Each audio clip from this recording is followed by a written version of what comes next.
Chiang lâu mồ ai bố lê xin xin tới nè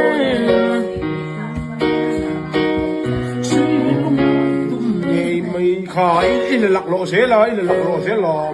khá là phải kiếm em thắng cái kiếm mà để cho em khá riêng đồ sang nó sọt không em khá là xin cái gì đâu em đi lâu đi làm cái team này cho mẹ tu team ngay rồi cái team nó rất là bồi thăng cái số gì cái cái bao yêu phải là cái xe cái bao cái rồi in lâu giờ rồi sao hả in lâu Christmas là cái team này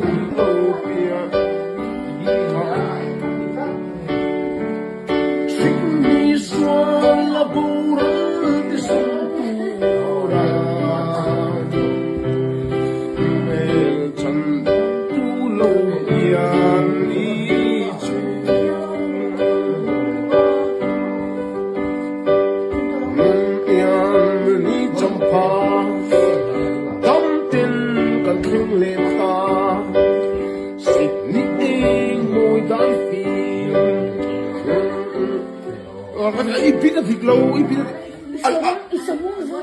thịt lấy thế